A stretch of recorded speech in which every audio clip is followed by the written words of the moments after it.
तो सरल चोर बोले माता सोए रहो, खीर आपको भी देंगे, हम अकेले नहीं खाएंगे। इसके बाद थोड़ा देर के बाद फिर खराठा मारे। जब फिर खराठा मारे तो फिर सरल चोर बोले, इस प्रकार से 3-4 बार खराठा मारते रहे। तीन सरल चोर को क्रोध आ गया, बोले आप नहीं मानेगी, रुक जा खराठा, ये बार बार खीर मिलती है, रुको। एक डब्बो या खिरची, क्या बोलते हैं, कलछुल, अपनी भाषा में समझिए, एक कलछुल, सोचो आधा सीझा हुआ है, एक कलछुल लिए खीर और वृद्ध माता जो खराठा मार रही थी उसके मुख में डाल दिए। अब जैसे ही डाल दिए, वो वृद्ध माता रोने लगी, बचाओ बचाओ बचाओ बचाओ, मेरा मुख जल गया। सोचो कितना हंसी की बात है, क्या हंसी की बात नहीं है? बड़े ही हंसी की बात है। और पड़ोसन व्यक्ति, पड़ोसी सब किवाड़ को बोले खोलो खोलो, तो किवाड़ को नहीं खोले थे। तो इधर जब शोर गुलगुल वृद्ध माता करने लगी, ये छुप कर एक छत में, क्या बोलते हैं उसको, छज्जी में जाकर छुप गए सरल चोर। और बाहर का व्यक्ति किवाड़ को तोड़कर अंदर गए और अंदर में देखे, अरे देखो ये बूढ़ी माता बेटा पुतहू से पोता से छुप करके ये घर में देखो कैसे खीर बना के खा रही है।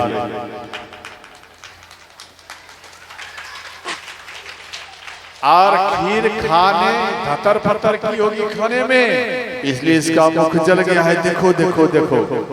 तो वृद्ध माता कहती है, बेटा मैं सच कह रही हूँ, हम खीर नहीं बनाई हो, ना जाने कौन बनाया। बोले जब चोर पकड़ा जाता है तो कोई कहता है कि हम चोरी किया हो, कोई नहीं कहता। बोले हम सच कह रहा हूँ बेटा, हम ये खीर नहीं बनाई हो, ऊपर वाला साक्षी होंगे। जैसे ही ऊपर का बात बोले, ऊपर में कौन थे, सरल चोर छज्जी पे। वो बोले अरे वृद्ध माता, आप ही तो बार बार खीर मांग रही थी, इसीलिए तो एक डब्बो तेरे मुख में हम डाल दिए। अब फिर सरल चोर का स्वागत हो गया, फिर इनको मुफ्त में स्वागत हुआ। तो चोर रावण के राज्य में बढ़े और रावण का अत्याचार देखकर श्री पृथ्वी माता एक गौ का रूप धारण कर सब देवता के शरण में गए और अंत में ब्रह्मा जी के पास गए सारा देवता और कहने लगे, भगवान कब अवतार लेंगे, रावण का अत्याचार बढ़ रहा है, इनका पाप से हमारा शरीर कांप रहा है, भगवान कब नारायण भगवान अवतार लेंगे। तो श्री ब्रह्मा जी बोले, ये तो भगवान से ही पूछा जाए कब अवतार लेंगे। तो कोई बोले साकेत लोक में भगवान रहते, कोई बोले नहीं नहीं अक्षीर सागर में रहते, कोई बोले नहीं नहीं बैकुंठ में रहते। इस प्रकार से अपना अपना सब कोई बात को वहां पर रखे और भगवान शिव सबको निचोड़ कर एक ही बात बोल दिए कि हे देवताओं,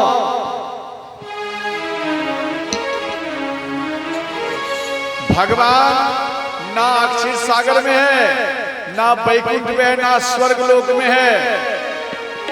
भगवान इसी जगह में आपको दर्शन देंगे। भगवान तो हर जगह में है। हरि व्यापक सर्वत्र समाना, प्रेम प्रगट होय मैं जाना। राम सिया राम जय जय राम, राम सिया राम जय जय राम।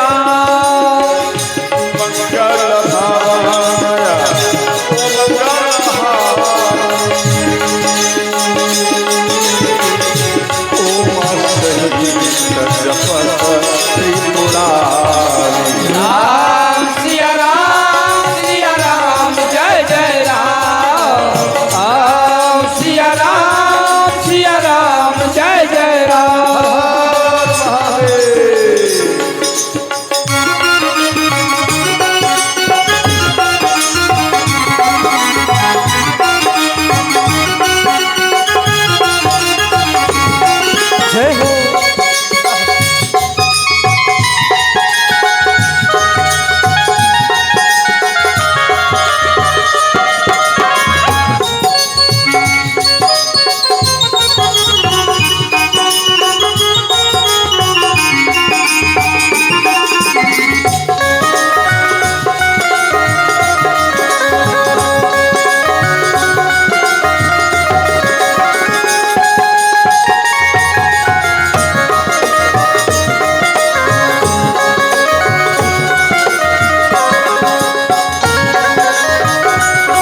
भोलेनाथ कहते हैं, नारद पुराण में एक श्लोक दिया गया, से भगवान नारायण कहते हैं, नाहं वसामि वैकुंठे योगिनं हृदयेन च मद्भगता यत्र गायन्ति तत्र तिष्ठामि नारद। नारायण भगवान बोले कि देव ऋषि नारद, हम किसी योगियों में नहीं बसता हूं। अब यहां योगी का भी बात आया, ना हम वैकुंठ में बसता हो, ना साकेत लोक में। हम कहां बसता हूं? जहां में मद भगता यत्र गायन्ति, अर्थात हमारी कथा को जिन जगह में गाया जाता है, नहीं समझे, जिन जगह में हमारी कथा को गाया जाता है, सुना जाता है, श्रवण किया जाता है, और उसमें जितना जनता जनार्दन और जितना मेरा श्रोता, जितना मेरा भक्त उस जगह में बैठता है, ऐसा नहीं कि संत के बारे में दिया गया। वो संत भी अगर बैठा है, या वो संत अगर कितना भी मेरा प्रिय भक्त हो, उन पंडाल से बाहर में चला गया, घर में है, सोया हुआ है, लेटा हुआ है, हम ऐसे संत, ऐसे व्यक्तियों के अंदर में हम वास नहीं करता हूं, जो पंडाल के बीच में रहकर हमारी कथा को सुन रहा है, जो ग्रहण कर रहा है, चाहे जैसा भी व्यक्ति हो, हम सदा सदा के उसके हृदय में ही मैं वास करता हूं। अब ऐसा नहीं हल्ला करने वाले व्यक्ति में भी वास होगा, नहीं, जो शांति देगा, जो प्रेम से निष्ठा से कथा सुनेगा, उसके हृदय में भगवान कहते हम वास करते हैं। समझ गए? अर्थात आप जितना एकाग्र होकर कथा सुन रही है या सुन रहे हैं, समझ लो आपके हृदय में भगवान नारायण साक्षात विराजमान है, मेरी मैया। और इसके बाद ध्यान देना, तो श्री नारायण भगवान, ये भगवान भोलेनाथ बोले कि हे देवता, आप इसी जगह में भगवान को याद करिए, भगवान आपको दर्शन इसी जगह में देंगे और जल्द में देंगे। जैसे आप पंडाल में बैठे, इसी जगह में आपको भगवान देंगे दर्शन। तो यहाँ पर सब कोई मिलकर स्तुति किए, और जब स्तुति किए तो ध्यान देना, आप भी स्तुति करिए, आप भी स्तुति करें। स्तुति तो हर व्यक्ति को मालूम रहता है। जय जय सूर्यनायक, ये साकेत लोक में मीटिंग हो रहा है, साकेत लोक में, और सब देवता मिलकर नारायण भगवान का स्तुति कर रहे हैं, और हम सब बैठकर आपके औराए, हाँ औराए, ठीक तो नाम बोले, नाम तो ठीक बोले ना, औराए, हाँ, औराए में काली माता, विषणी माता के गोद में, हनुमान जी के सामने में हम सब मिलकर भगवान नारायण का यहाँ पर स्तुति करेंगे। जय जय सूर्यनायक, जन सुखदायक, प्रणपाला जगबंता, हितकारी, जय यशुरारी, सिंधु सुधा प्रियकांता, पालन सुर धरणी, अद्भुत करणी, मरम न जाने कोई, जो सहस कृपाला, दीन दयाला, करऊं अनुग्रह सोई। जय जय अविनाशी वासी सब घटवासी बाप का परमानंद अगवित गोतीत चरित्र पुनीत माया रहित मुकुंद जहि लागी विरागी अति अनुमुनि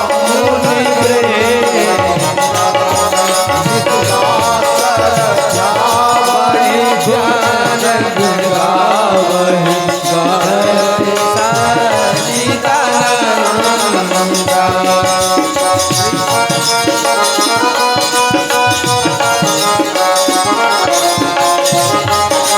जय हो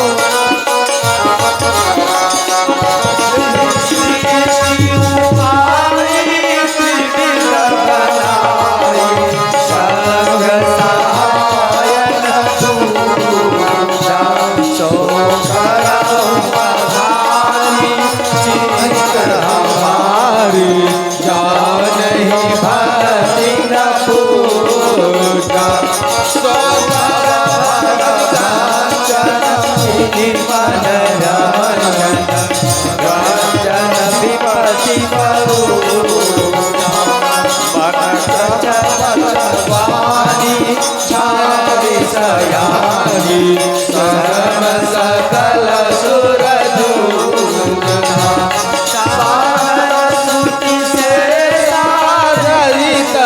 देसा जात हूँ को न जाने जही दीन पियारे वेद पुकारे जब हूँ सो बजे भगवान सब वेद सुंदर पूजा मुनि सिद्ध सकल सुर परम भयातुर नाम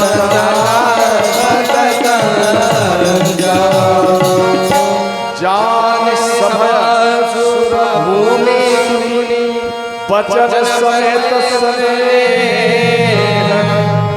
गगन गिरा गंभीर भये हरण शोक संदेह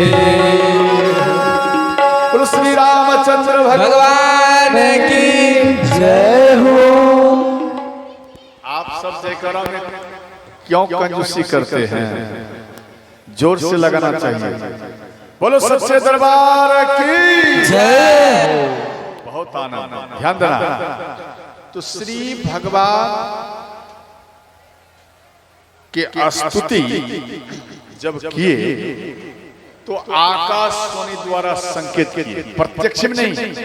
एक बार ब्रह्मा जी राम का दर्शन करने के लिए जा रहे थे, आकाशवाणी द्वारा ब्रह्मा जी को बोले कि हे ब्रह्मा जी, आप जो हमारा दर्शन करने के लिए आ रहे हैं, आपके पास में जो नयन है उस नयन में पावर नहीं है जो आप मेरा दर्शन कर पाओगे।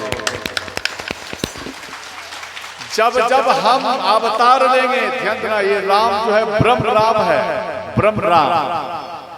और यहाँ कहते हैं जब, और एक खास बात, विष्णु भगवान से भी पहले ब्रह्म राम है, पहले उनसे भी पहले राम ब्रह्म राम है। और यहाँ कहते हैं हे ब्रह्मा जी, जब हम अवतार लूंगा पृथ्वी में तो आप मेरा बार बार दर्शन करते रहना। इसीलिए भगवान जब अवतार लेते हैं तो देवता लोग मनुष्य से ज्यादा ललायित रहते हैं कि भगवान का मैं दर्शन करूं। समझ गए? इसलिए ललायित रहते हैं। इसके बाद ध्यान देना, तो श्री आकाशवाणी द्वारा कहते हैं कि हे देवताओं, ब्रह्मा जी का बेटा का नाम है मारीची और उनकी पत्नी का नाम है कलह। ध्यान देना, और कलह और मारीची दोनों के मिश्रण से महर्षि कश्यप का उत्पत्ति हुआ है, जन्म हुआ। तो महर्षि कश्यप की दो पत्नियां हैं, एक का नाम है दैत्य दिति, एक का नाम है देव दिति। तो दैत्य दिति जो है, इनसे दैत्यों की उत्पत्ति हुई, दैत्य मतलब राक्षस, समझ गए, और देव दिति से देवताओं की उत्पत्ति हुई। तो देव दिति से सूर्य और पूर्णिमा, इन दोनों का प्रागट्य हुआ।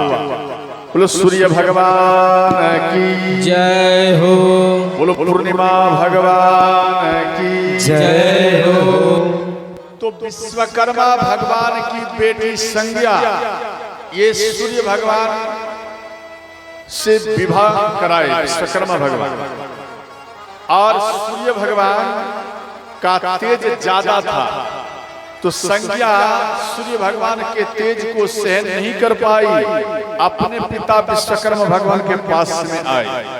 बोले पिताश्री, हम अपने पति का तेज सहन नहीं कर पाते हूँ, इसलिए हम अपने नहरा में रहूंगी। तो विश्वकर्मा भगवान बोले कि बेटी, ससुराल को छोड़कर, पति को छोड़कर पिता के पास में रहना नहीं चाहिए। इस बात को सुनकर ये संज्ञा एक अश्वनी का रूप धारण कर पर्वत पर जाकर ये छुप कर तपस्या करने लगी। और ये बात मालूम पड़े सूर्य भगवान को, तो अपने पत्नी को ढूंढते हुए विश्वकर्मा भगवान के पास आए। भगवान, हमारी पत्नी कहाँ है? तो विश्वकर्मा भगवान बोले बेटा, आपकी पत्नी संज्ञा आपका तेज सहन नहीं कर पाई, इस कारण से वो पर्वत में एक अश्वनी का रूप धारण कर वो तपस्या कर रही है। अश्वनी मतलब घोड़ी, समझ गए, और वो रूप धारण कर वो तपस्या कर रही है। तो विश्वकर्मा भगवान सूर्य भगवान के तेज को कम करने के लिए उसका ग्रहण किए, और ग्रहण से जो कुछ मटेरियल बचा, दो अस्त्र बनाए। एक अस्त्र सुदर्शन चक्र जो नारायण भगवान के हाथ में है, और एक त्रिशूल बनाए जो भगवान भोलेनाथ के हाथ में है। और इसके बाद विश्वकर्मा सूर्य भगवान अपनी पत्नी संज्ञा को ढूंढने के लिए अश्व का रूप धारण किए। अश्व मतलब घोड़ा, और अपनी पत्नी के पास में सूर्य भगवान आए। तो अश्व और अश्वनी, इन दोनों में, यानी पति पत्नी में, दोनों में जब ये मिश्रण हुआ, इन दोनों के मिश्रण में एक बालक प्रकट हुआ। उस बालक का नाम पड़ा अश्वनी कुमार, जो देवताओं के डॉक्टर हुए। बोलो अश्वनी कुमार की। ये सूर्य भगवान के बेटा है अश्वनी कुमार। और इसके बाद सूर्य भगवान का एक बेटा है श्राद्ध देव मनु। सूर्य भगवान उनको अयोध्या के राजा बनाए। ध्यान से समझना। तो तभी से सूर्य वंशज ये नाम पड़ा, समझ गए, सूर्य वंश। तो श्राद्ध देव मनु से ध्यान देना, इक्ष्वाकु महाराज, पृथु, राजा सगर, अंशमान, असमंजस, दिलीप, भगीरथ, काकुत्स, रघु, और ध्यान देना इसी वंश में नभाग, और नभाग के बेटा आजमहल। ऐसे तो कई पीढ़ी हैं, समझ गए, कई पीढ़ी हैं, उतना नाम लेंगे तो टाइम लगेगा, परंतु भगवान का हम प्रागट्य कर। तो आज महाराज आए। आज महाराज को एक भी संतान नहीं थे, तो आज महाराज डेली ब्राह्मणों को दान करते थे। जब डेली ब्राह्मणों को दान करते थे, तो एक ब्राह्मण आए, वो भंडार कोष का धन नहीं लिया, वो मना कर दिया। तो अंत में बोले कि आप अपना मेहनत किया हुआ जो कुछ आप हमें दान करेंगे वो हम लेंगे। तो यहाँ पर ध्यान देना, श्री अज महाराज बोले आप जाइए कल आना। तो ब्राह्मण देवता चले गए। रात में अज महाराज एक मजदूर का रूप धारण कर बाजार में गए, और बाजार में एक लुहार के पास में बोले हमें काम मिलेगा। तो वो लुहार बोले क्या आपको लोहा पीटने के लिए आता है? बोले हाँ। तो अज महाराज वहां पर लोहा पीटे, और जब लोहा पीटे तो पीटने के बाद में श्री आज महाराज को एक दुवन्नी मजदूरी में दुवन्नी, और इसके बाद घर आया।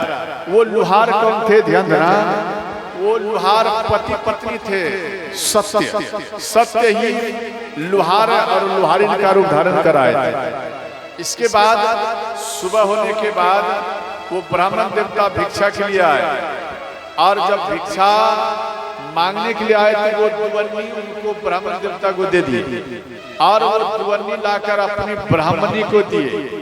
ब्राह्मणी अदर ब्राह्मण, अगल में जो ब्राह्मण थे बगल में, वो इनको चिढ़ाए कि मेरे ब्राह्मण देवता को देखो, भर भर कर देता है, भर भर कर देता है झोली, और आपके कैसे ब्राह्मण देवता है जो केवल एक दुवन्नी ही इनको दिया है। इस बात पर ब्राह्मणी को क्रोध आया, और वो दुवन्नी आज महाराज के महल की ओर फेंक दी। और उधर आज महाराज और इंदुमती, आज महाराज के पत्नी का नाम है इंदुमती, वो दोनों पुत्र के प्राप्ति के लिए ये ब्राह्मण देवता के पास में आ रहे थे। ये ब्राह्मण देवता सोते ही सामने पहुंच गए, और इन ब्राह्मण देवता के चरण में इंदुमती और आज महाराज गिर गए। बोले बाबा, इतना उम्र हो गया, हमें एक भी संतान नहीं है। बोले आप घबराइए मत, आप एक काम करिए, हमारी ब्राह्मणी आपके दिए हुए दुवन्नी, ध्यान देना, वो दुवन्नी यहाँ दिया है, ये फेंक दिया है, आप वो दुवन्नी को आप पहले ढूंढिए। तो वो दुवन्नी को ढूंढने के लिए आज महाराज आगे बढ़े, और वो दुवन्नी मिला, और उस जगह में बोले यहाँ पर यज्ञ होगा, हवन कुंड खानो। जब खाने लगे हवन कुंड जमी में, तो उसमें एक सोने का रथ मिला, एक दुवन्नी मिला। तो आज महाराज सोचे इसके अंदर और लगता है रथ है सोने का। तो जैसे ही और गड्ढा किए, ध्यान देना, जय सिया राम, तो ध्यान देना, तो जब फिर दोबारा गड्ढा खोदे, जब गड्ढा खोदे तो फिर एक रथ मिला और एक दुवन्नी मिला। इस प्रकार से बार बार गड्ढा खोदते रहे, 9 बार 9 सोना का रथ मिला, और एक दुवन्नी मिलते गया सब में। और 10वां बार में फिर गड्ढा खोदाई किया गया, तो अंत में एक सोने का रथ प्रकट हुआ। उस रथ में एक दुवन्नी है, और उसमें एक बालक रोते हुए श्रोता वो प्रकट हो गया।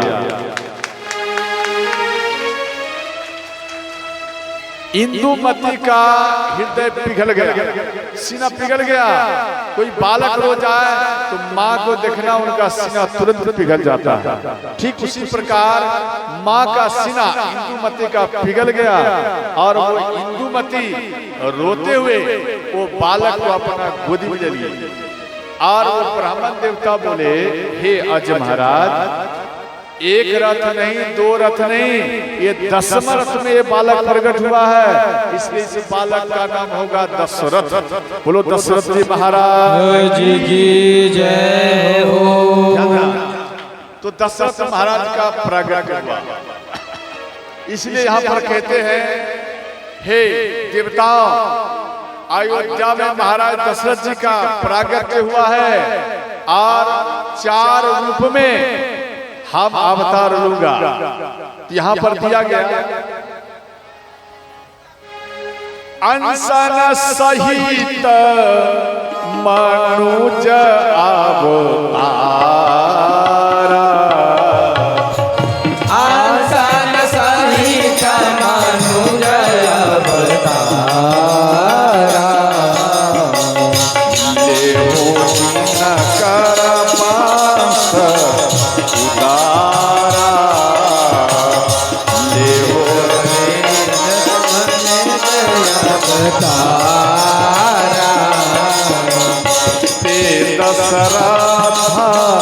कौशल्या रूपा, ते दशरथ को कौशल्या रूपा, कौशलपुरी प्रगट नर भूपा कौशलपुरी पर गट नर रूपा श्री राम जय राम जय जय राम श्री राम जय राम जय जय राम श्री राम जय राम जय जय राम श्री राम जय राम जय जय राम हर हर महादेव।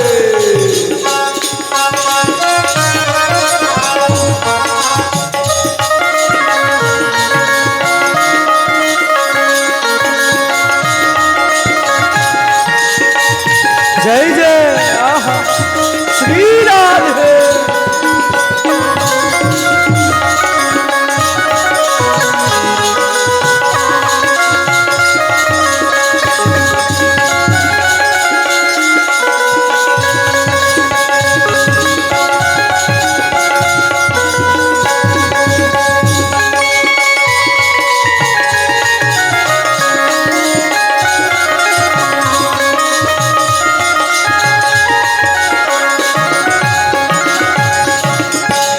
हे देवताओं, हम चार रूप में प्रकट होंगे और इतना कहकर आकाशवाणी लुप्त हुए। इसके बाद ब्रह्मा जी बोले सब कोई भगवान का सेवा के लिए पृथ्वी पर अवतार लीजिए। ब्रह्मा जी भी जामवंत के रूप में आए, सब अपना अपना रूप धारण कर पृथ्वी में आए और ये सारा बात का जो मीटिंग हुआ, ये सारा बात रावण को मालूम पड़ गया। जब रावण को मालूम पड़े तो अयोध्या में एक थाना बना है। ये थाना शब्द नया नहीं है, ये बहुत पुराना है। यहाँ दिया गया यद्यपि सजग रही कहानी दिए असुर करी कछु तहा थानी। ये थाना शब्द जो है कोई नया नहीं, पुराना है। और लंकापति रावण एक थाना बनाया तो श्री लंकापति रावण तपस्या किए, ब्रह्मा जी को प्रसन्न किए। ब्रह्मा जी बोले वर मांगो। रावण कहता है भगवान दशरथ जी के वीर्य से एक भी संतान प्रकट नहीं हो, आप हमें यही वर दीजिए।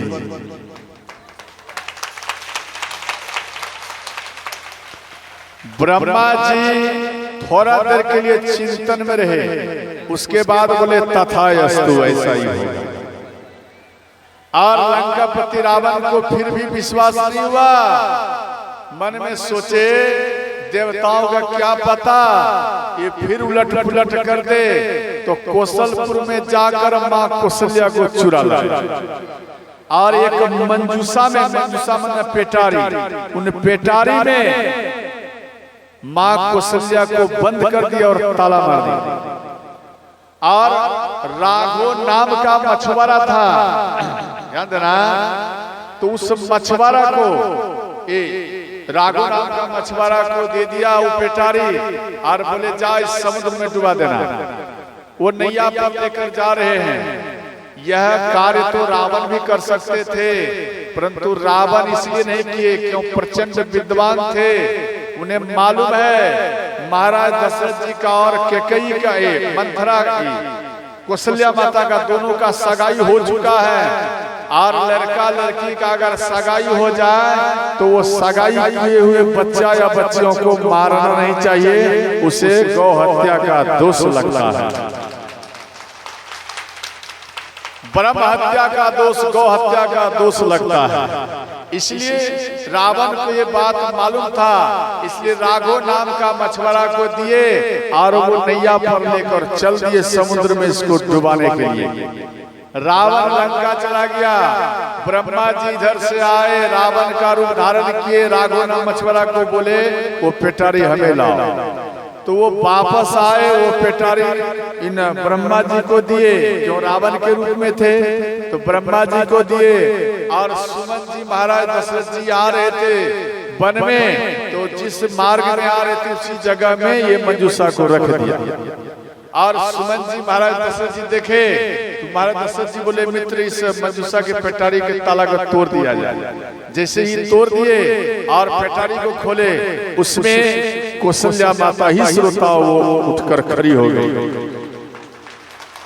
और यहाँ पर पूछा गया महाराज दशरथ जी को मालूम पड़ गया इसी से तो हमारा विवाह होने वाला था। अंत में वहां पर दोनों गंधर्व विवाह किए, गंधर्व समझ गए। और महाराज दशरथ जी का एक सोच आया अब जो कुछ विवाह होगा धूमधाम से होगा।